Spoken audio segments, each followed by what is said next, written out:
Bonjour à toutes et bonjour à tous, soyez les bienvenus sur la chaîne Spirit Energy Thérapie, la chaîne qui vous accompagne tout au long de votre ascension. J'espère que vous allez toutes et tous bien. Nous sommes le premier jour d'automne, l'équinoxe d'automne. Les énergies ici nous amènent à nous revoir un petit peu, faire le bilan. Elle nous invite à réfléchir sur notre équilibre, à ce qui est bon et juste dans notre vie. C'est aussi une invitation à ralentir le rythme, à respirer, à se recentrer, tout comme la nature qui ralentit doucement avant l'hiver. L'énergie d'automne correspond à l'énergie du métal, le métal qui lui représente la force, la concentration, la contraction. Dans la théorie des 5 éléments, le métal, lui, se rétracte sous l'action du feu de l'été pour laisser place à l'intériorisation de l'hiver. Le métal correspond à l'expansion de la respiration. Je vous invite ici à vous détendre, à respirer. Invitez-vous par exemple à reprendre vos petites tisanes à base de plantes. Je vous conseille une petite pointe de miel. Cependant, attention, n'utilisez jamais de cuillère en fer pour vos tisanes, vos infusions et le miel, parce que sous une réaction chimique du fer, votre miel et votre tisane auront des qualités, des bienfaits en tout cas, qui seront beaucoup moindres. Alors je vous invite ici à utiliser une cuillère en bois. C'était ma minute de naturopathie. Alors, nous allons ici parler d'éveil spirituel. Les étapes de votre ascension sont en cours. Alors, vous avez été nombreux à m'envoyer des retours concernant la vidéo qui vous parlait des transitions de la 3D à la 5D pour votre ascension. Merci beaucoup. Et donc, pour les plus curieux, ceux qui ont lu sous la vidéo, donc il était, je vous ai bien spécifié quelles étaient les diverses étapes de cette ascension que vous allez traverser afin de vous faciliter la voie.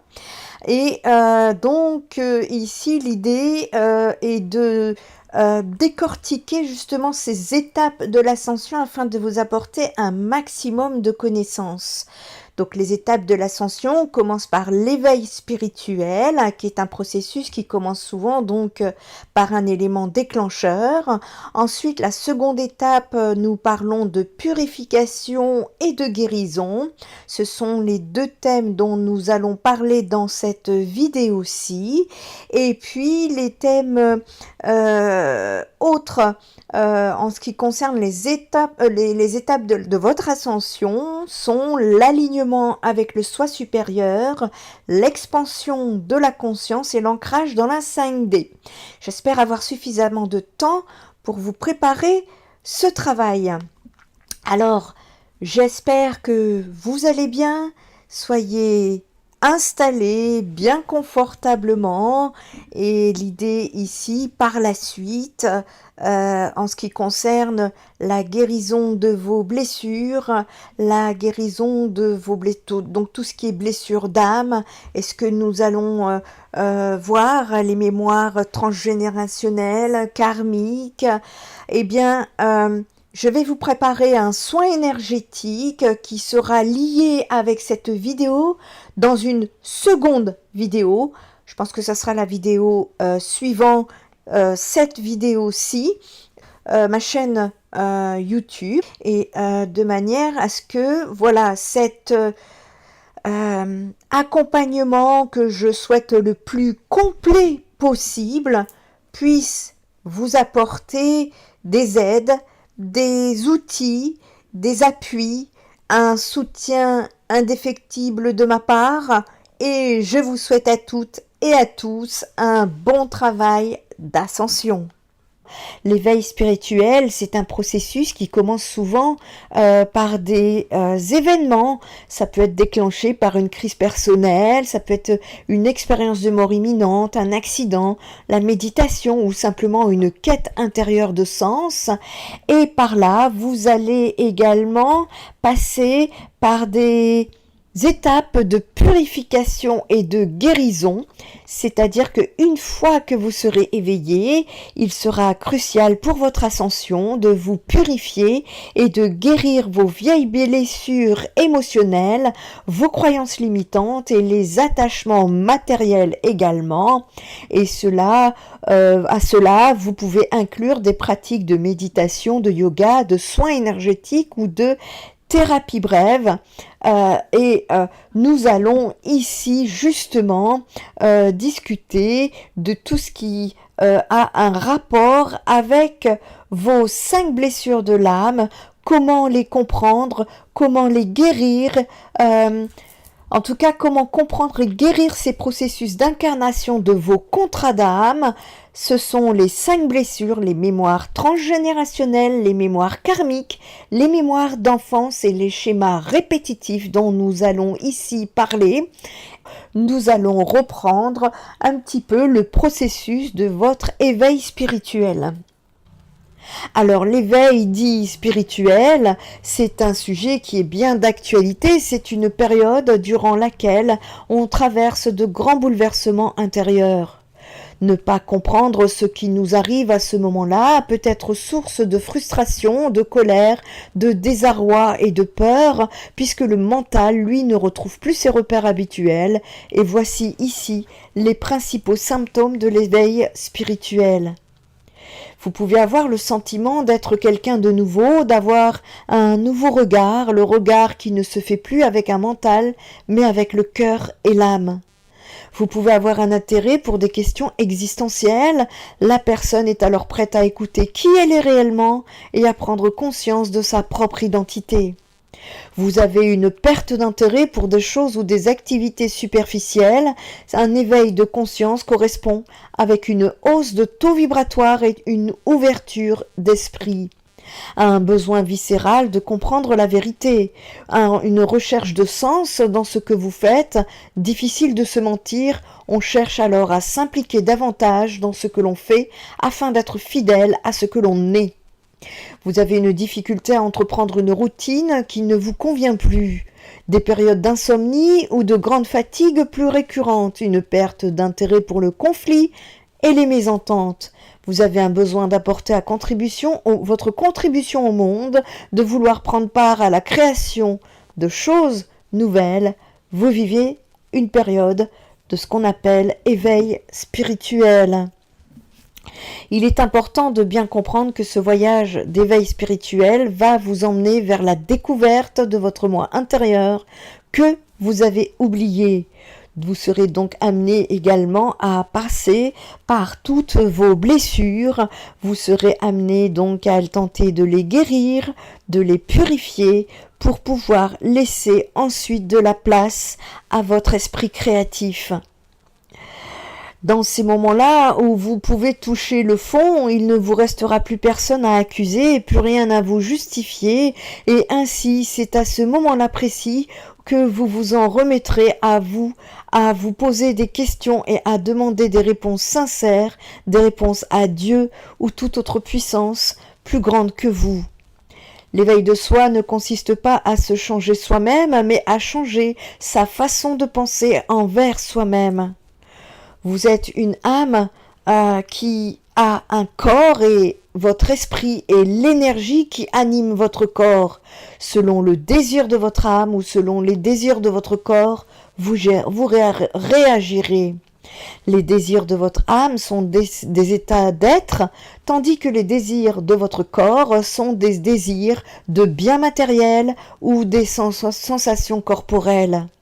Une personne plus consciente d'elle va choisir plus de désirs de l'âme sans porter un jugement sur les désirs du corps parce qu'ils sont importants. L'éveil de votre moi est donc d'accepter que vous êtes une âme et que le sentiment en est son langage après une nouvelle expérience et que les autres font partie de la même âme. Par conséquent, le bien-être ou l'amour n'est pas une chose personnelle, mais une chose relationnelle. Ainsi, une prise de conscience est uniquement possible par la relation, par l'action, qui est la relation, et non uniquement par la pensée qui souvent reste dans son confort, ses limites de ce qu'elle connaît, dans les mots, sans action, dans la relation. L'éveil de soi, sans l'intégration ou l'expérience dans les relations, demeure une idée, un concept vide de sens et aucune évolution de votre conscience n'est possible. L'esprit choisit un état d'être où l'intention et l'expérience choisie produit le fait d'être, la conscience de l'être en sentiment. Votre éveil se manifestera au moyen des blessures, des douleurs, des souffrances, en acceptant votre responsabilité de les avoir créées en toutes circonstances, en toute inconscience, dans l'état adulte, et ainsi faire entrer en existence un nouvel état d'esprit qui ne venait pas des autres personnes, mais de vous, de votre monde intérieur. Si cela venait des autres ou de votre raison venant des croyances imposées, donc du monde extérieur, alors vous continuerez à les imiter sans vous en rendre compte. L'éveil spirituel, c'est un chemin vers l'émancipation, vous apportant, vous permettant de revenir à votre authenticité, à votre ultime soi et vous retrouver dans une ouverture pleine conscience où plus rien ne vous cloisonne. Sur le chemin, vous apprendrez à dépasser ces croyances. L'éveil spirituel, c'est le moment bascule où nous prenons conscience de l'existence d'une autre réalité que la matérialité. Une réalité qui correspond à l'esprit, au surnaturel, au sacré et au divin. L'éveil spirituel répond à un appel de notre être, ce n'est pas une simple distraction ou une petite curiosité passagère à découvrir, bien que cela puisse l'être au début. Les réponses ne peuvent se trouver qu'en abandonnant la matérialité et en explorant un monde qui pourrait être qualifié d'invisible, d'impalpable, de non naturel et qui pourtant est présent en nous et autour de nous. C'est lorsque nous prenons conscience qu'il existe un aspect non matériel, de nature subtile, à notre être et à l'univers en général, que se déclenche cet éveil spirituel. Cette découverte vient du cœur, de notre être et non de notre raison.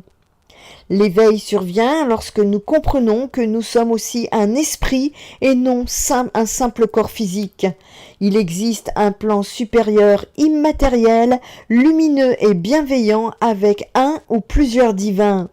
Nous sommes tous reliés dans une seule unité, l'amour est le meilleur moteur de la vie. Cette compréhension changera votre vision du monde, aussi de votre vie, ce qui entraînera des changements importants dans votre état d'esprit, dans votre mode de vie, dans votre manière de penser, votre métier, votre comportement et dans chacun de vos choix. C'est ainsi qu'après cette révélation, nous commençons à emprunter la voie de la spiritualité qui va transcender toute notre existence. D'une manière très schématique, il y a deux manières d'atteindre l'éveil spirituel. Il y a le questionnement et il y a la connaissance. Le questionnement, la recherche, l'étude de textes sacrés, le recueillement, la méditation doit se faire par vous-même. Ce qui mène peu à peu à l'éveil spirituel. C'est le cheminement le plus souvent suivi. Puis arrive un moment où les informations recueillies s'assemblent dans notre esprit, nous apportant une sorte de révélation. Et cela fait basculer l'éveil. Mais pour d'autres, un événement peut être déclencheur comme un accident, une maladie, un deuil, une EMI, etc. qui leur fait appréhender brutalement une autre réalité. Le choc est souvent violent, du moins rapide, ce qui peut être montré comme étant une véritable révélation, notamment pour les individus qui n'étaient pas sur le chemin spirituel au moment de l'événement. On peut donc dire que l'éveil spirituel est une révélation survenant soit après un cheminement personnel, soit à la suite d'un événement déstabilisant. D'autres parlent d'illumination. Il est important de comprendre que les réponses viendront de vous et de vous seulement. Ici, nous pouvons vous écouter, vous conseiller, vous encourager, vous soutenir, vous apporter des pistes, des réponses. Mais dans cette période bousculante, nous ne pourrons pas faire le travail à votre place. Notre société moderne nous pousse à la matérialité ainsi qu'à la compétition dans la recherche de puissance et de richesse. Elle nous fait confondre plaisir et bonheur, mais aussi réussir dans la vie et réussir sa vie. Or, si avoir du plaisir et réussir dans la vie n'est pas interdit sur le chemin de l'éveil, ils ne sont plus une priorité. À un moment ou à un autre, nous nous posons tous des questions sur les raisons de notre présence sur Terre, sur l'existence d'un divin. Ceci est un processus naturel, pratiquement inné chez l'homme, inspiré par son être intérieur. C'est ce qui explique pourquoi nous retrouvons des activités religieuses et des dieux dans toutes les cultures, passées et présentes sur cette terre.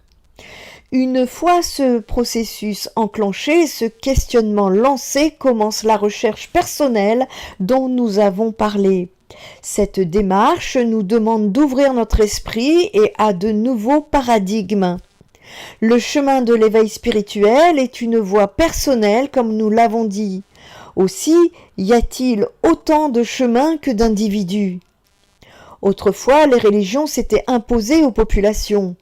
Puis sont survenus l'athéisme, le rationalisme, le matérialisme à la suite du siècle des Lumières, au XVIIIe siècle, et de la Révolution. L'existence du divin ne devait plus être du domaine de la foi, mais devait être basée sur des preuves.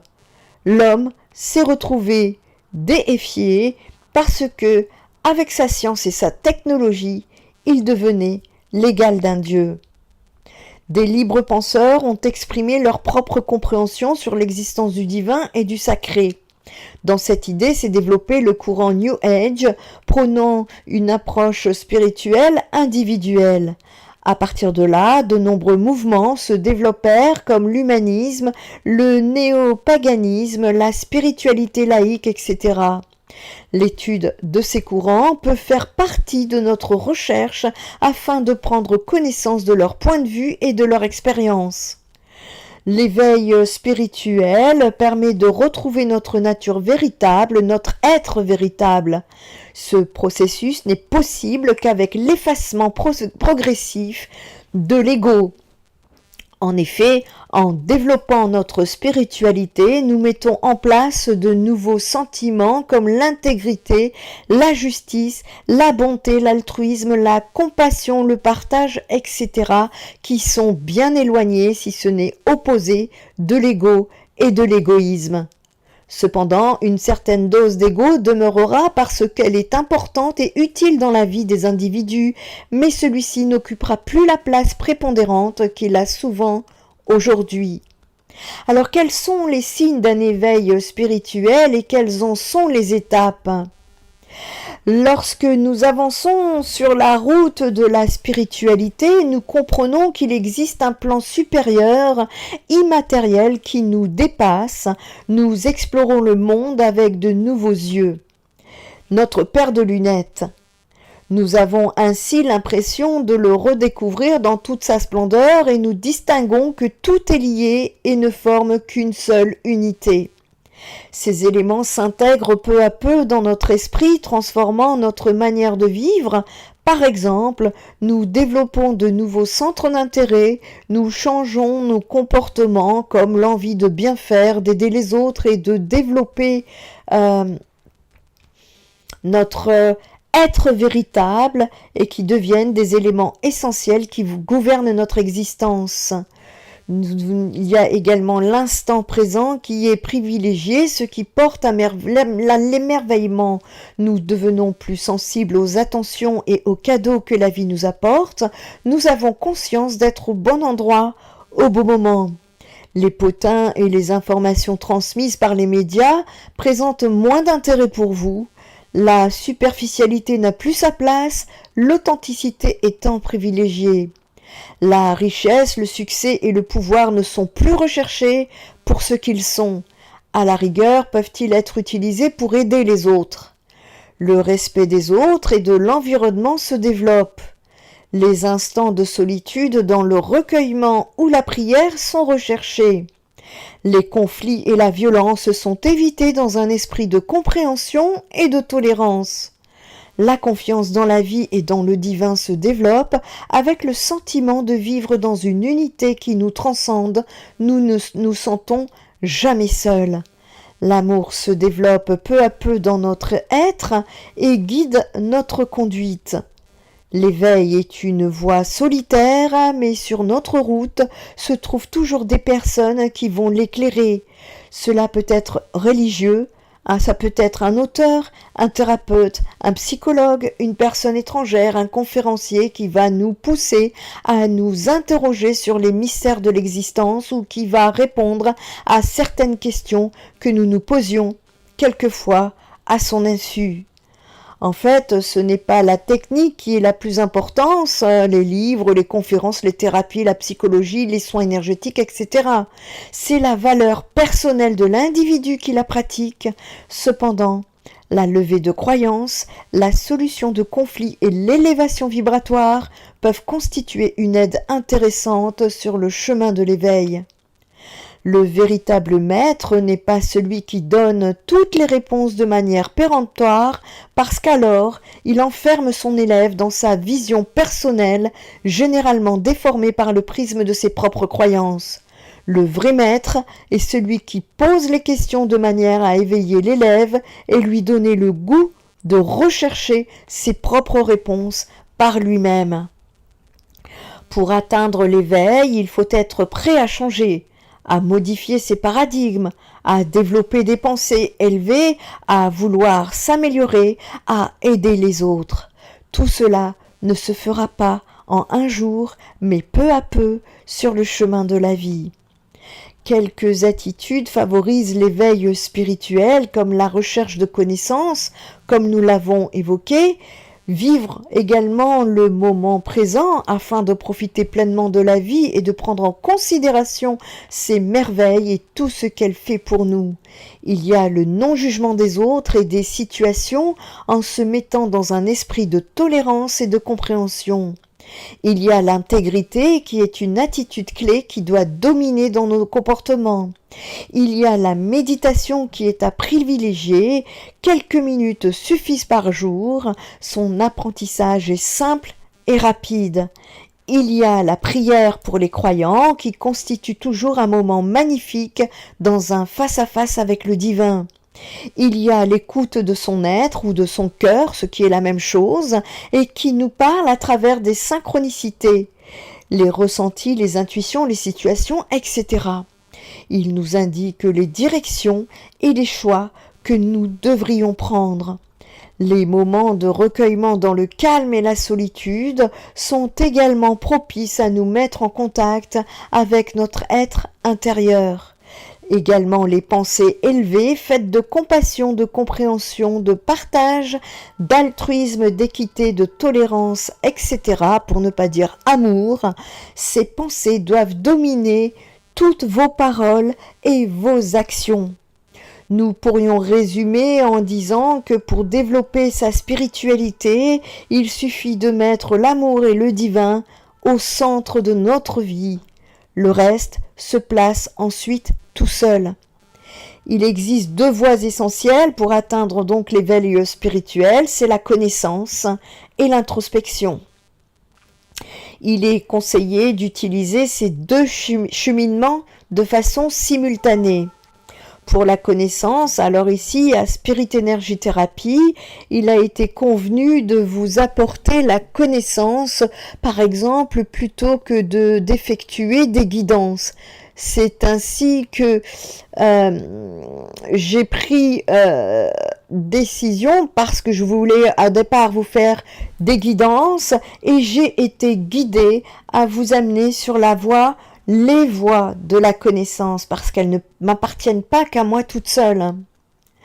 Alors ça ne veut pas dire que les guidances ne peuvent pas vous apporter. Ici, il en va de ma propre expérience. Et donc, voilà pourquoi je vous apporte des vidéos de connaissances à partager, parce que c'est de par la connaissance que vous ferez votre éveil spirituel. Alors, n'oubliez pas, en passant, de vous abonner si ce n'est pas fait, et je vous remercie de liker, commenter, partager cette vidéo si cela vibre avec vous, mais ce n'est pas suffisant, vous vous en doutez bien au niveau de l'éveil spirituel. Il convient aussi d'approfondir vos propres recherches de liens, de lire avec un esprit ouvert, par exemple des textes sacrés, des textes de philosophes. Alors au niveau des textes sacrés, ça peut être la Bible, la Torah, les Védas, le Zabour, le Coran, l'Avesta, les évangiles, les entretiens de Confucius, etc. Les textes des philosophes, ça peut être Platon, Marc Aurèle, Aristote, Rousseau, Descartes, Goethe, Nietzsche, Kant, Bergson, Sartre, etc. Les livres des auteurs actuels, moi j'adore Jung, donc j'ai fait des études de psychologie et de psychanalyse, j'ai pu étudier Freud, Jung et bien d'autres, hein. J'ai beaucoup aimé Jung, j'ai été très connectée avec Jung. Il y a aussi d'autres auteurs comme Deneuve, Reltfield, Walsh, etc. Vous pouvez voir aussi les traités scientifiques, notamment de physique quantique, qui montrent l'univers sous un autre jour, etc. Aujourd'hui, de nombreux livres traitent de spiritualité. Il existe aussi des vidéos, des conférences, des réunions, des manifestations. Le mieux est de laisser aller votre intuition et les synchronicités dans les choix de vos lectures. Ensuite, il convient de garder son sens critique parce que toutes détiennent une part de la vérité mais ne sont pas forcément votre vérité.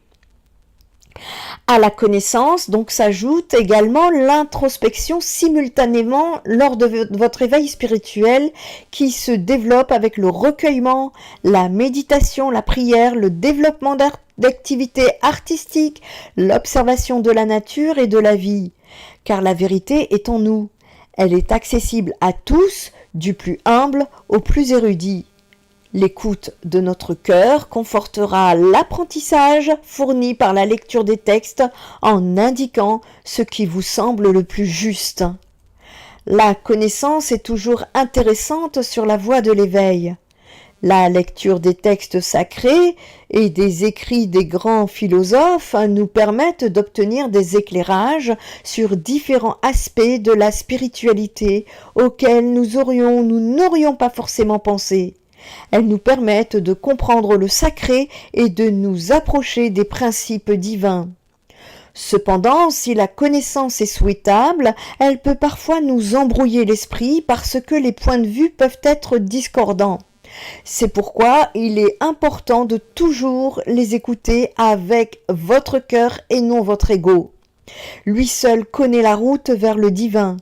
Les grands principes de la vie sont à la portée de tous. Ainsi, l'introspection, la méditation, la prière et la vie dans le moment présent nous apportent beaucoup de réponses à nos questions existentielles.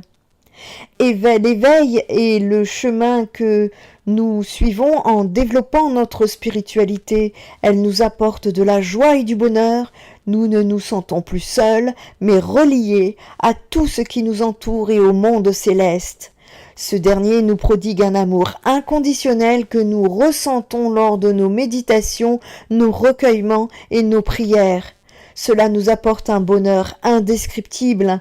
Nous développons alors un grand sentiment de plénitude, d'harmonie et de bonheur. Il est toujours bien de remercier pour cela et de montrer de la gratitude envers le divin qui nous l'apporte, à ne pas oublier nos anges et nos anges gardiens. Une vidéo va être postée au sujet des anges gardiens et de vos guides. L'amour, lui, est au centre du développement spirituel. Il conditionne vos pensées et vos paroles. Et donc sur le chemin de l'éveil, nous comprenons que l'amour est partout, dans les autres et dans tout, absolument tout ce qui nous entoure. Nous sommes des êtres d'amour vivant dans un univers d'amour. Pour vivre cet amour, il faut souvent commencer par soi-même, bien que rien n'est obligatoire. S'aimer, aimer son corps, son esprit, sa vie, son travail. Nous comprenons que nous sommes des êtres imparfaits, mais que toutes les épreuves, les échecs ou les erreurs que nous avons réalisées dans notre passé nous ont fait grandir. Ils ont fait ce que nous sommes aujourd'hui. Il faut passer parfois par l'ombre pour devenir la lumière. Il faut se montrer tolérant envers nous-mêmes, voire peut-être nous pardonner pour ce que nous avons réalisé dans le passé. La paix doit régner en nous, ainsi nous pourrons la faire rayonner autour de nous. La voie spirituelle nous aide à développer ce sentiment. Quels pourraient être les freins à votre éveil spirituel ? Bien vos blessures, comme nous en avons parlé, mais j'ai pu vous apporter des solutions. Le chemin spirituel ne présente pas de règles à suivre impérativement. Chacun est libre. Si un mode de vie naturel et régulier est souhaitable pour obtenir une stabilité de l'esprit propre à la réflexion, il n'est pas pour autant nécessaire de mener une vie d'athlète. Il est possible de continuer de profiter des plaisirs que vous apporte la vie. La joie est toujours à privilégier sur la voie de la spiritualité. La souffrance ne nous est pas demandée. Cependant, il convient d'être à se remettre en cause, à changer, à supprimer certaines croyances, à sortir de votre zone de confort, etc. Cela se fait généralement, naturellement, sans heurts ni souffrances. Sur le chemin spirituel, nous nous éloignons spontanément des personnes négatives, des addictions, des films violents, de la superficialité, de la recherche des honneurs et de la richesse. En mettant l'amour et le divin au centre de sa vie, tout devient simple. Nos pensées, nos paroles, nos décisions et nos actes se placent tout seuls, comme des évidences. Nous nous transformons et le monde autour de nous change. Quels sont les dangers de l'éveil spirituel et quelles sont les précautions à prendre ? Dans l'éveil spirituel, il est important de demeurer toujours libre et indépendant. Il est bien sûr utile de prendre en considération les grands courants de pensée véhiculés par les religions, les philosophes, afin d'avoir une vue globale et de faire ainsi votre propre opinion. L'écoute de votre cœur, le recueillement, la méditation et la prière sont des aides précieuses pour cela. Fort de ces connaissances, nous déciderons alors si nous adhérons à une religion ou courant de pensée, ou bien si nous continuons notre chemin seul vers le divin. Tout n'est qu'expériences qui nous font évoluer et grandir vers la lumière. L'éveil spirituel, c'est un moment de transition dans votre vie, une transformation profonde qui vous permettra de partir à partir de vos ombres jusqu'à revenir à la surface en lumière. C'est du chaos que jaillit la lumière. Nous ne sommes pas des êtres humains vivant une expérience spirituelle, mais nous sommes des êtres spirituels vivant une expérience humaine. C'est une citation de Pierre Teilhard de Chardin qui me semble tout à fait collée avec ce thème. Avant de naître, il faut savoir que votre âme décide de venir sur Terre pour vivre des expériences. L'âme ne connaît ni le mal, ni le malheur, ni la tristesse, ni la colère, ni le jugement, ni la jalousie, ni la critique ou encore moins l'ego. La seule chose qu'elle connaisse, c'est l'amour, la bienveillance et la paix.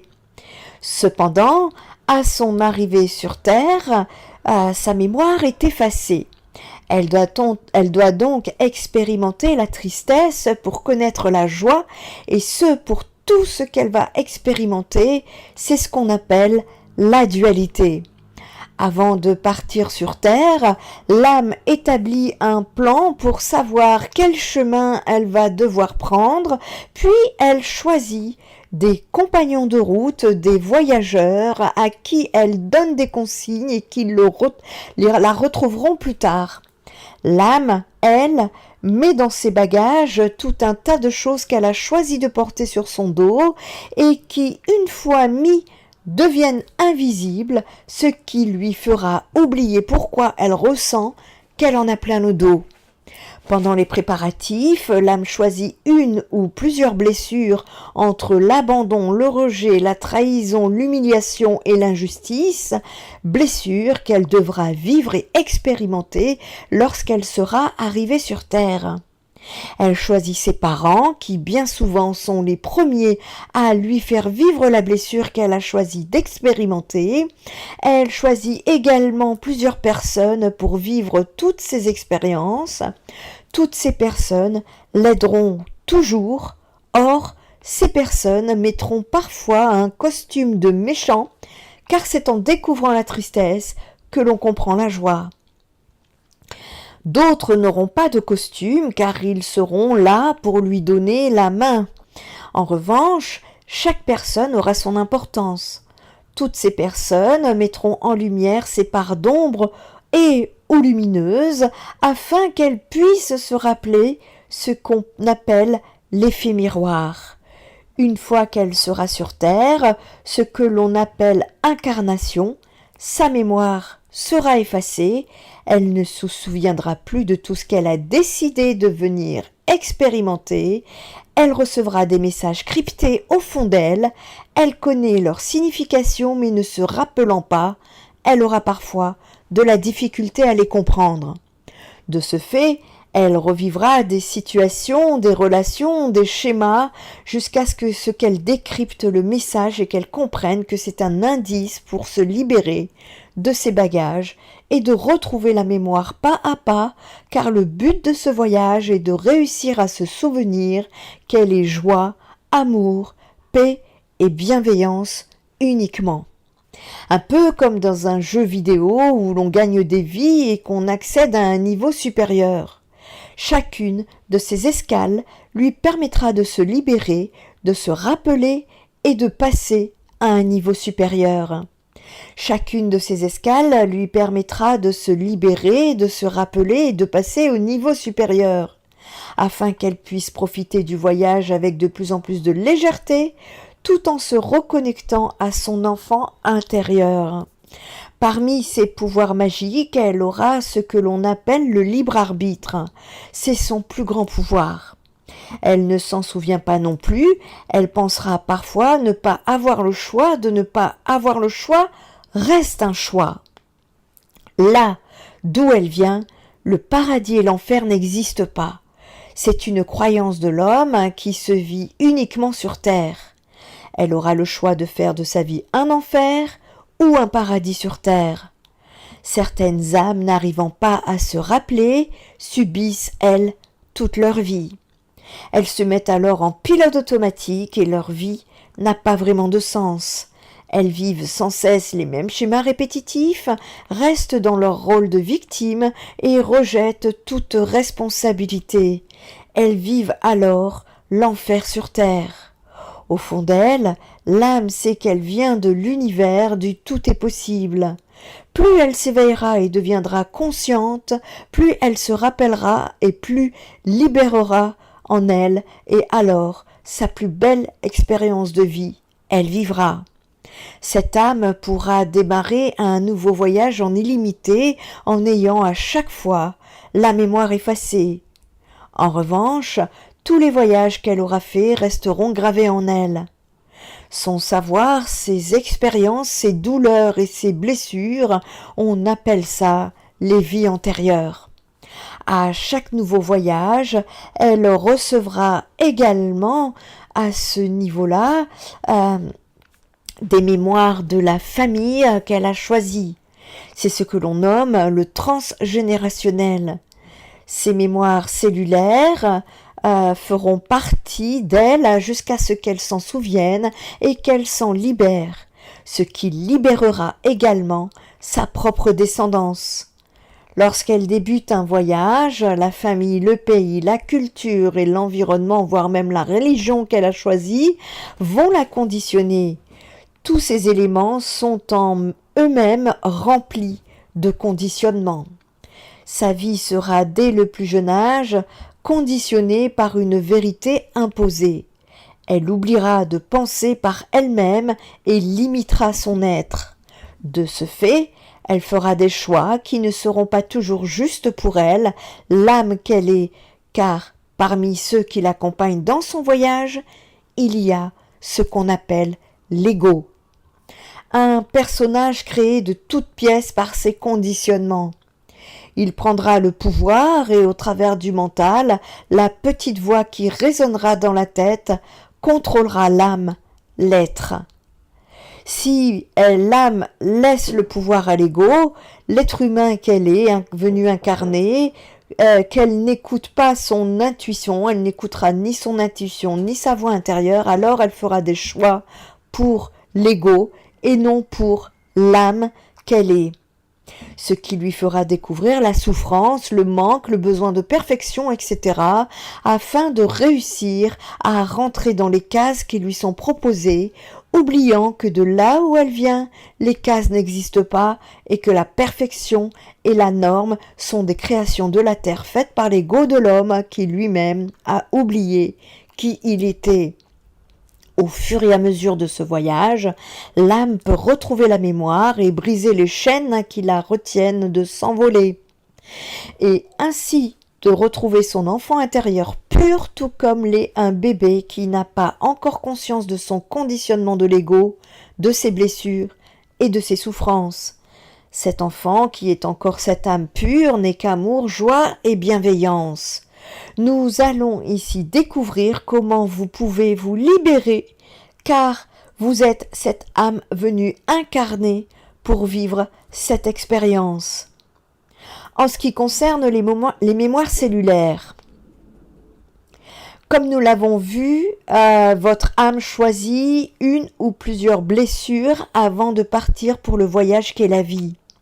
Elle portera également la blessure originelle, celle qui vous sépare du grand tout. Séparée de la source, du divin et des autres, vous n'aurez plus la notion d'unité. De cette blessure naît l'incomplétude, ce sentiment qu'il vous manque quelque chose, oubliant que vous ne faites qu'un avec tout votre être, ce qui vous mène à regarder et à chercher à l'extérieur ce qui n'est en réalité qu'à l'extérieur. Cela fait partie de votre plan d'incarnation. Il y a également les blessures de vos vies passées, les blessures liées au transgénérationnel, les blessures d'enfance ainsi que les blessures que vous avez choisi d'expérimenter dans cette vie. Nous appelons ici les 5 blessures de l'âme. Celui qui vit la blessure de l'abandon portera le masque du dépendant. Celui qui vit la blessure du rejet portera le masque du fuyant. Celui qui vit la blessure de l'injustice portera le masque du rigide. Celui qui vit la blessure de l'humiliation portera le masque du masochiste. Celui qui vit la blessure de la trahison portera le masque du contrôlant. Nous portons tous ces blessures par l'accumulation de nos mémoires lors de nos multiples expériences dans la matière, ainsi que le transfert de blessures au niveau transgénérationnel. Vous pouvez porter plusieurs blessures, dont certaines seront plus significatives parmi ces blessures. De ce fait, nous portons en nous ces blessures, elles sont vécues à différents niveaux d'intensité par chacun. En revanche, certaines blessures sont plus présentes, donc c'est celles que nous avons choisi d'expérimenter dans cette vie. Elles peuvent prendre naissance de la façon la plus anodine qu'il soit, comme être violent. L'action des blessures de l'âme se fait dans l'enfance. L'abandon d'un parent, le rejet d'un autre, une remarque humiliante faite en public, le fait d'avoir moins de privilèges que d'autres étant vécu comme une injustice ou encore des promesses de moments en famille mais tenues, vécues comme une trahison. Comprendre la blessure que nous expérimentons permet de nous libérer du poids de sa douleur, mais également des comportements construits autour de celle-ci. Nous vivons des schémas qui se répètent dans le seul et unique but que nous comprenions le message afin que nous puissions cesser de nous auto-saboter et d'attirer à nous toute situation en lien avec ces blessures. Avoir été rejeté par l'un des parents, le simple fait d'être un enfant non désiré, même aimé, là n'est pas la question. Ce simple fait peut activer la blessure de rejet chez l'enfant. Imaginons que les parents se disputent au sujet de l'arrivée de cet enfant ou que l'un fuit le couple car il n'est pas prêt à être parent, tout cela pendant la grossesse et sans arriver à une rupture du couple, cela suffit amplement pour créer le sentiment de rejet chez l'enfant avant même sa naissance. Pour l'enfant né d'amour mais non de désir, ce qu'il ressent comme du rejet peut être accentué par la suite avec une attitude inconsciente des parents, et qui est tout à fait consciente pour leur âme, qui n'étaient pas prêts par exemple à accueillir cet enfant, très occupé peut-être par leur activité professionnelle, ce qui viendra activer davantage la blessure de rejet chez cet enfant. Tout au long de son parcours, il vivra alors des schémas de rejet à répétition, il se verra rejeté par ses camarades, la société ou tout autre. Il créera lui-même des schémas et des situations où il rejettera inconsciemment. Il pourra pousser ses relations amoureuses à la rupture, ce qui lui donnera le sentiment de rejet qu'il ne peut être aimé. Ignorant qu'il a lui-même créé cette rupture, d'ailleurs ce qui le confortera dans sa blessure de rejet. Bien souvent, ce sera lui qui aura créé les situations de rejet, parfois ce sera des amis, les compagnons de voyage que l'âme a choisis avant de s'incarner. Ils seront déguisés en méchants qui, comme prévu, viennent aider l'enfant, l'âme, à se libérer. L'enfant, donc l'âme a choisi cette blessure pour venir l'expérimenter dans la matière. Tous ces comportements seront liés à celle-ci. L'enfant, l'âme vivra des schémas à répétition tant qu'elle ne prendra conscience de ses blessures. Comprendre sa blessure, c'est arrêter de vivre les mêmes schémas. C'est arrêter de s'infliger des situations douloureuses, c'est arrêter de s'auto-saboter, c'est arrêter de vivre dans la rancœur, la colère, la tristesse, l'incompréhension, c'est accepter que les blessures créent des habitudes et des conditionnements qui nous dépassent. C'est également vivre dans la compassion, ne rien prendre personnellement et accepter l'autre avec ses parts d'ombre et de lumière. Imaginez-vous que vous vivez la blessure de l'abandon et votre ami vit, lui, la blessure de l'humiliation. Vous portez le masque du dépendant et lui porte le masque du masochiste. Imaginez-vous à la terrasse d'un café et une personne vous insulte gratuitement devant tout le monde. Votre ami humilié démarre au quart de tour. Vous essayez de votre côté tant bien que mal de le calmer, ne comprenant pas sa réaction excessive. La blessure s'est frottée à sa blessure. Sa blessure étant présente, l'ego piqué, blessure étant non soignée car non conscientisée, c'est l'ego qui réagit. Lui, c'est l'un des compagnons de voyage de votre âme durant son séjour sur Terre évoqué au début de cette vidéo. Il a pris et garde le plein pouvoir tant que l'âme ne se souvient pas que c'est son ami et non son ennemi. Nous verrons ça plus loin. La personne lui a donc fait vivre l'humiliation, la blessure qu'elle porte en elle et qu'elle n'a pas soignée, ce qui a réanimé celle-ci par une réaction, le souvenir inconscient de cette blessure. Cela n'a pas eu le même impact sur vous car vous ne vous en êtes pas senti humilié. Vous ne portez pas cette blessure en vous, ce qui peut amener à entrer dans une incompréhension des réactions avec l'autre. Ayant chacun de nos blessures, nos bagages et notre expérience à vivre, nous réagissons aux mêmes circonstances de manière différente. Connaître sa blessure, c'est ne plus créer les schémas qui se répètent, c'est ne plus réagir face à des situations pouvant réanimer celles-ci. C'est aussi avoir de la compassion et de l'indulgence vis-à-vis de l'autre, car il ne réagit jamais contre nous, mais toujours contre lui, par effet miroir à ses blessures. Les découvrir est l'un des points fondamentaux de l'évolution de l'âme et de votre évolution. Prendre conscience de votre blessure, de vos blessures, va vous permettre de couper les liens du passé, pardonner et accepter ce qui est. Vous allez pouvoir vous libérer des actions envers l'autre et envers vous-même. C'est un processus de libération qui prend du temps, qui demande de l'humilité, de la bienveillance, de la vigilance, de la tolérance et de l'observation juste. C'est accepter de ne plus être une victime et ainsi reprendre son plein pouvoir créateur. Vous n'êtes pas vos blessures, vous n'êtes pas vos parents, vous n'êtes pas une victime. Vous êtes une âme qui est venue vivre une expérience sur Terre.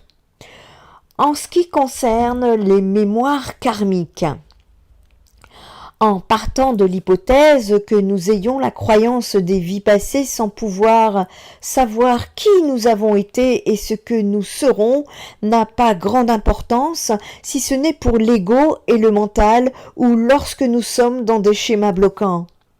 Nous avons décidé de venir expérimenter la vie, tout comme nous avons décidé de vivre les blessures que notre âme a choisies. Cependant, si nous partons de l'hypothèse que nous avons vécu plusieurs vies, nous avons donc expérimenté plusieurs blessures. Toutes les mémoires de nos blessures d'enfance, familiales et ancestrales, ainsi que les mémoires des blessures de nos vies antérieures, sont cristallisées dans les cellules de nos corps. Nous appelons cela la mémoire cellulaire.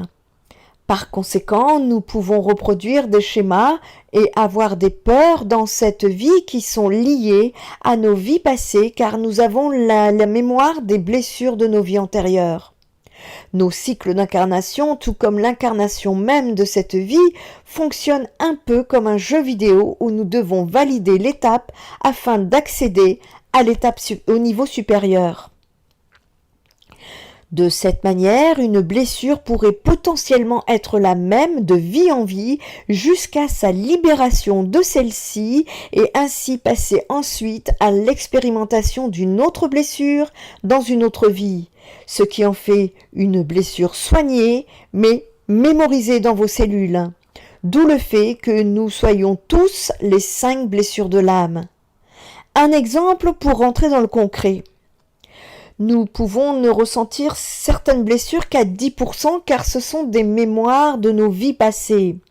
Nous pouvons ressentir d'autres blessures à 70% parce qu'on les expérimente dans cette vie et d'autres encore à 20% car elles ne nous appartiennent pas, elles font partie des blessures transgénérationnelles.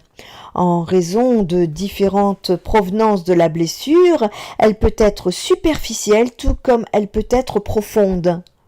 Selon l'importance de cette blessure, la plaie ne sera plus rapide à cicatriser pour certaines personnes et plus longue pour d'autres. Le processus de guérison sera beaucoup plus confortable pour certains et moins confortable pour d'autres. Quant à la cicatrice, elle sera plus visible et sensible en fonction de l'intensité de la blessure de départ. Évidemment, au plus tôt la blessure est soignée, moins elle aura de temps de s'infecter.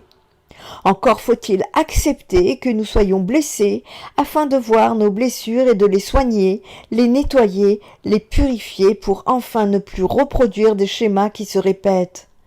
pour soi tout comme pour les gens qu'on aime. Quand on prend conscience de ces blessures, de la manière dont elles sont activées et entretenues, on comprend aussi que l'on peut libérer sa descendance de certaines blessures. Il est important de comprendre ce que vous expérimentez pour guérir. Apprendre à vous observer, à vous comprendre en conscience afin que vous puissiez vous auto-guider. Découvrez les schémas que vous reproduisez, le discours intérieur que vous vous créez, les blocages que tout cela engendre, etc., etc. Vous avez oublié qui vous êtes doté de pouvoirs créateurs et illimités pouvant manifester une toute nouvelle réalité à chaque instant. Nous oublions également que nous avons choisi cette expérience ainsi que nos parents, nos blessures, nos pays, notre culture, nos expériences et tout ce qui nous entoure, ce qui par conséquent nous conditionne. Tout comme l'ont été d'ailleurs nos parents, nos grands-parents, nos arrière-grands-parents, nos arrière-arrière-grands-parents, et ainsi de suite. Chacune de ces générations a reçu l'éducation et le conditionnement qui était dit normal pour l'époque. Cela a été transmis et modifié de génération en génération. Chacune de ces générations a transmis le conditionnement qu'elle a reçu, mixé au conditionnement de sa propre génération, de son époque, de sa propre vision de la situation, de sa propre mission ainsi que des souffrances qu'elle a vécues, amenées à reproduire consciemment ou inconsciemment les mêmes schémas qui sont complètement à l'inverse de ce qu'elle a reçu, ce qui créera inconsciemment des croyances limitantes et des conditionnements. Il en va de même pour les blessures. Chaque être humain entend, voit, comprend, ressent avec sa propre paire de lunettes. Chaque comportement des parents pour chaque génération a créé des souffrances chez l'enfant. Celles-ci sont vécues à travers la paire de lunettes que l'enfant porte, ainsi qu'à travers les blessures principales de son âme, ce qui engendre des blessures émotionnelles diverses. Le bagage de souffrances émotionnelles, de croyances et de conditionnements est donc transmis de génération en génération. Couper les liens du transgénérationnel nous permet d'arrêter de souffrir soi-même. Tout comme il nous permet de couper les mémoires transgénérationnelles pour notre descendance et ainsi limiter ce transfert qui se répète de génération en génération. Prenons l'exemple d'un parent qui, par ses blessures principales, les blessures de l'âme, a la croyance qu'il n'est jamais assez bien pour ses propres parents. Par l'attitude, le conditionnement, etc., de ses parents, qui seront produits de la même façon que nous allons le voir, car nous pouvons remonter de génération en génération de cette façon, de manière infinie. Au-delà de l'être spirituel que nous sommes, les blessures que l'on vient finir de nettoyer de l'expérience que nous venons achever, nous sommes ici dans la matière et dans cette vie. Sans avoir à remonter loin dans la lignée familiale, le parent portant cette blessure d'estime cherchera l'aval de ses parents. Consciemment ou inconsciemment, il prendra des décisions qui pourraient amener à la reconnaissance des parents. Il se comportera de la même façon avec son enfant, il voudra que son enfant soit parfait, bien habillé, bien éduqué, sans vagues, sage, intelligent. La perfection de son enfant pourrait lui amener la reconnaissance de ses propres parents. Ce parent pourrait ressentir que malgré tous les efforts qu'il mène pour être parfait et avoir un enfant parfait, il ressent qu'il n'est pas toujours assez bien pour ses propres parents. Il passera alors sa vie à souffrir du manque de reconnaissance et d'amour. Non pas que ce soit la vérité, ce sera à sa propre vérité, ce qu'il ressent à travers ses lunettes, ses blessures. Ainsi, toute sa vie, il cherchera à vouloir être parfait dans le maximum de sphères de sa vie et il prendra souvent des décisions en rapport avec la reconnaissance qu'il pourrait en tirer. Au lieu d'aller chercher à l'intérieur sa propre création, il cherchera désespérément à l'extérieur. L'enfant étant depuis son plus jeune âge conditionné à être parfait, cherchera à l'être de plus en plus. Il cherchera l'amour, la fierté et la reconnaissance du parent. L'enfant pensera qu'il n'est jamais assez bien, il pensera que quoi qu'il fasse, il ne sera jamais à la hauteur des exigences de son parent. L'enfant voit lui aussi à travers ses propres lunettes et ses propres blessures. Or, le parent a tout fait pour ne pas donner la même éducation que celle qu'il a reçue. Le parent a tout fait pour pas la répéter, en tout cas au niveau des schémas qu'il a reçus. Ce parent a tout fait pour que son enfant comprenne à quel point lui, le parent, est fier. Il lui a dit combien il était fort, combien il était intelligent.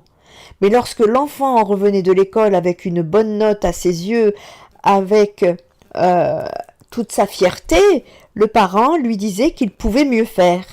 C'est une histoire personnellement qui me rappelle bien des souvenirs, puisque lorsque j'étais en CM2, je suis revenue avec mon bulletin scolaire première de la classe. J'étais tellement heureuse de montrer mes notes à mon père qui, au moment où je lui tends mon bulletin, venait de se disputer avec ma mère. Et donc je lui ai tendu mon bulletin en lui disant que j'étais première de la classe, et dans ses énergies de déception chez mon père, il m'a dit sans sourire « Tu pourras mieux faire encore ». Je me suis demandé comment pourrait-on mieux faire en étant première de ma classe. Sans que mon père le sache, ni même moi à ce moment-là, s'est créée une blessure d'injustice qui a fait que j'ai décidé de ne plus être première de ma classe, n'ayant pas vu les yeux de mon père briller. Un besoin de reconnaissance particulièrement cuisant. L'enfant que j'étais à travers ma paire de lunettes, mes blessures, a compris qu'encore une fois, je ne faisais pas assez bien, que je n'étais pas à la hauteur de la personne que j'aimais le plus au monde. Heureusement que j'ai soigné ma blessure. Aujourd'hui, je garde une seule phrase que mon père m'a dit « Fais quelque chose de bien dans ta vie ». Aujourd'hui, je m'efforce chaque jour de faire ce qu'il me semble bien, en tout cas aligné avec moi-même d'abord, avec ce que je suis, comme je suis, et non pas tel que j'ai été conditionné. Pourtant, j'ai décidé de garder les valeurs qu'il m'a transmises, parce qu'elles sont belles, elles sont nobles, et qu'elles représentent un petit bout de lui, au travers moi. Et je suis très heureuse aujourd'hui de pouvoir vous partager des vidéos sur cette chaîne YouTube. Le parent, lui, n'a jamais cherché à faire du mal à son enfant. Il n'a même jamais voulu créer des souffrances, des conditionnements ou des croyances en lui. Il a toujours voulu son bien et il a fait du mieux qu'il pouvait. Malgré ses blessures, son histoire et ses souffrances, il a tout fait pour faire les choses différemment.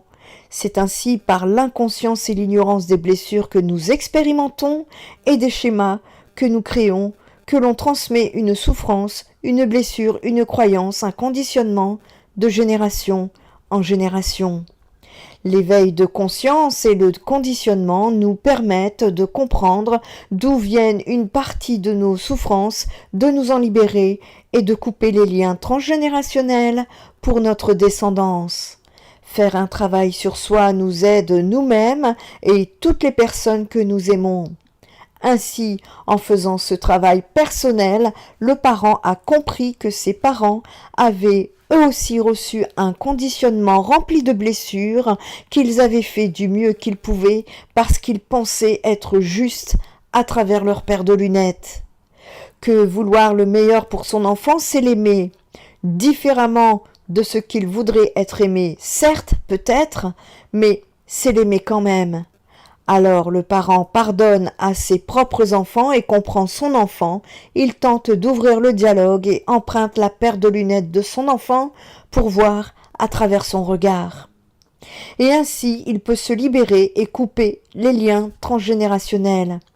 Il n'y a aucune culpabilité à avoir. Que ce soit vos parents, vos enfants ou vous, chaque âme a choisi son expérience.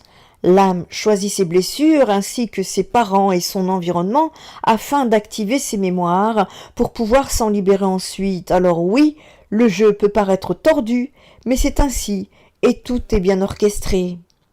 Alors vous n'avez aucune raison d'en vouloir à qui que ce soit et vous n'avez aucune culpabilité à avoir. Au siècle dernier, par exemple, la maltraitance physique était une normalité.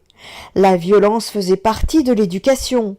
Ces mémoires, ces croyances et ce conditionnement se sont poursuivis au XXe siècle jusqu'à ce que l'on interdise les coups sur un enfant. Dans les croyances des années 70 et même plus tard, nous pouvons entendre des termes du genre « une claque n'a jamais tué personne », certes. En revanche, elle peut renforcer la blessure de l'humiliation ou de l'injustice. Nos grands-parents ont potentiellement subi de la maltraitance dans leur enfance, ils ont reçu des coups de ceinture et d'autres, ce qui, à l'époque, n'était pas considéré comme de la maltraitance. C'est ainsi.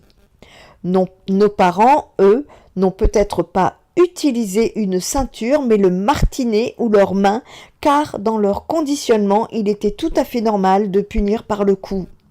Nous ne savons pas forcément tout, et surtout, nous avons notre propre et unique bagage. Il est important de prendre conscience que nous ne sommes pas les blessures de nos propres parents et que nous ne sommes pas les blessures de notre passé. Il s'agit également de pardonner les blessures qui nous ont été faites dans l'enfance, comme nous le verrons juste après. Sur le plan spirituel, nous avons donc choisi nos parents pour activer nos blessures, et c'est ce qu'ils ont fait. Sur le plan physique, dans la matière, il y a ce simple fait qu'ils ont fait du mieux qu'ils pouvaient avec les moyens, les bagages et la conscience qu'ils avaient. Parlons de mémoire cellulaire. Les mémoires cellulaires, durant la croissance intra-utérine, le fœtus, l'enfant, l'âme cristallise ses premières mémoires. Comme nous venons de le voir, l'enfant reçoit avant même sa naissance les mémoires transgénérationnelles. Nous avons tous déjà entendu ou dit « cette famille, les chiens ne font pas les chats, big up à ma fille, il a bien le caractère de sa mère, etc. » Comme beaucoup d'expressions que nous prononçons sans jamais nous être véritablement posé la question d'où cela pouvait bien provenir, comme le karma, âme sœur ou c'est un signe, etc. Lorsque nous éveillons notre conscience, tout cela prend un sens. Le fœtus va également ressentir les énergies de la mère, du père et de l'extérieur, ce qui va créer des mémoires et potentiellement activer des blessures. Cette vérité t'invite à comprendre les parents, les enfants et les gens qui t'entourent. Je me répète ici, mais à mon sens c'est important et cela fait partie du processus de guérison de comprendre le fonctionnement au-delà de la personne. À travers ta paire de lunettes, tu ne peux pas comprendre ce que ressent l'autre en supposant ce qu'il ressent. Seule l'expression de ses sentiments peut être la vérité, sa vérité. Tu peux comprendre le schéma du comportement humain, comprendre que chacun fait du mieux qu'il peut en fonction de ses bagages, de son niveau de conscience. D'ailleurs, concernant le thème de l'élévation de conscience, une vidéo est en préparation pour la chaîne YouTube Spirit Energy Thérapie. N'hésitez pas à liker, commenter et partager si cela vibre avec vous. Il est ici important de ne pas juger l'autre car votre jugement est donné à travers vos bagages, vos blessures, vos perceptions et votre paire de lunettes à vous. Cela vous appartient. Acceptez que l'autre a fait en fonction de tous ces paramètres et lui pardonner de vous avoir fait souffrir car il a fait du mieux qu'il pouvait et le pardonner, vous pardonner à vous-même d'avoir tant attendu que son comportement soit celui que vous auriez voulu qu'il soit pour vous. Découvrir comment se forment les blessures à partir de votre ego et de votre mental, de comprendre ce qui amène l'acceptation, le lâcher-prise et donc la libération de cette mémoire. Vous ne pourrez peut-être pas changer le parent, la seule personne que vous pourrez changer, c'est vous. Vous pouvez décider de vous éveiller et de vous comprendre, vous pour vous. Acceptez que vos blessures d'enfance ont créé l'adulte que vous êtes et que vous pouvez pardonner, vous libérer de la souffrance et des conditionnements qui vous limitent. Sans rancœur, colère ou culpabilité envers soi, nos parents, nos enfants ou toute autre personne. Toutes nos blessures sont liées à l'amour de soi ou de l'autre. Dans tous les cas, c'est le manque d'amour qui pousse à agir. Nous parlons de blessures, donc de souffrance, donc de besoin d'amour. Recevez tout mon amour. La perception du manque d'amour que vous ressentez résonne avec vos blessures qui vous sont propres. Le comportement du parent vient activer la blessure que vous portez en vous. Le manque d'informations concernant votre fonctionnement vient également accentuer la blessure. Dire je t'aime de manière différente peut être perçu différemment entre deux personnes. L'un dit je t'aime, l'autre offre un cadeau. La manière peut être différente, parce qu'elle est différente de par vos propres lunettes. Cela peut également amener des blessures. Si vos parents ont eu des propos dévalorisants dans votre enfance, s'ils ont été durs, qu'ils ne vous ont jamais vraiment fait de câlin, ne vous ont jamais dit je t'aime et n'ont pas pris le temps de moments simples avec vous, ce n'est peut-être pas qu'ils ne vous aiment pas, ils vous ont aimé comme ça, ils vous aiment, ce comportement est propre à eux-mêmes, c'est leur façon d'aimer. Les schémas varient bien sûr en fonction des époques, et à travers votre propre prisme, vos blessures, vos vérités, vos propres lunettes et votre ignorance, vous voyez cela d'une manière différente et vous voyez cela comme du non-amour, ce qui renvoie à la blessure de la trahison, du rejet, de l'abandon, de l'injustice ou de l'humiliation. Cessez-leur de leur en vouloir sur la façon dont ils ont fait ou n'ont pas fait comme ils devraient vous aimer. Pardonnez, lâchez prise, acceptez. Souvenez-vous d'une chose. Personne ne sait mieux que vous ce qui est bon en vous et pour vous. Vous pouvez vous faire accompagner, par exemple ici, chez Spirit Energy Thérapie, au travers des guidances, des soins énergétiques ou des consultations de psychothérapie. Néanmoins, personne ne peut faire le travail à votre place. Ni moi-même, ni les outils, ni autres. Tous ces éléments extérieurs peuvent vous proposer des pistes, une direction vers laquelle regarder, mais vous seul, prendrez vos décisions. Seul vous prendrez votre direction, celle que vous souhaiterez prendre avec votre paire de lunettes. Si cette direction, bien évidemment, vibre en vous.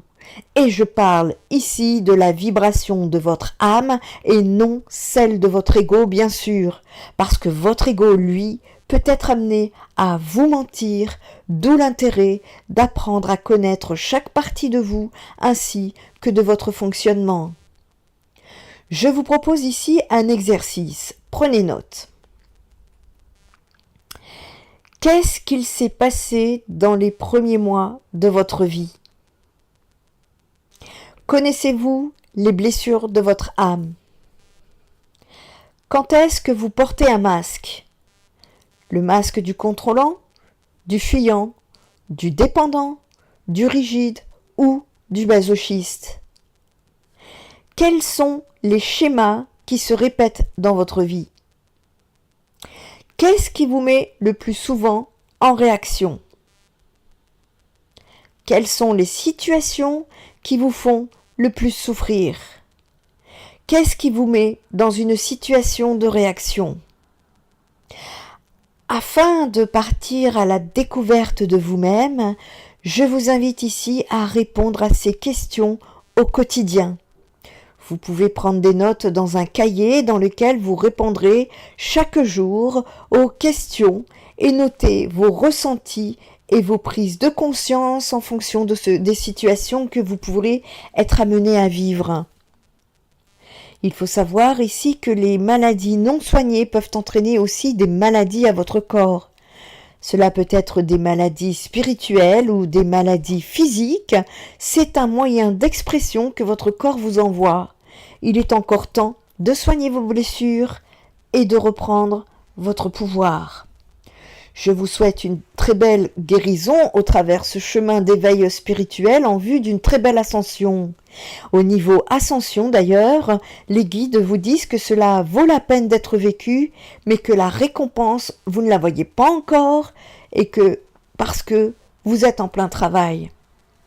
Je souhaite ici faire un petit clin d'œil à Angélique Éveil Spirituel qui m'a inspiré suite aux guidances privées que j'effectue actuellement auprès de beaucoup de personnes en éveil spirituel et qui m'ont, faute de temps, amené à tenter de pouvoir amener des clés. Voilà pourquoi j'ai souhaité vous apporter le maximum d'informations qui pourront être des outils pour vous aider dans la guérison de vos blessures.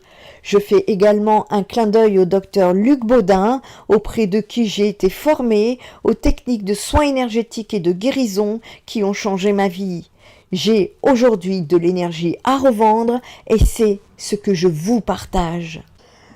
J'espère que cette vidéo vous accompagnera tout au long, en tout cas pas tout au long, mais en tout cas vous apportera des éléments tout au long de votre ascension.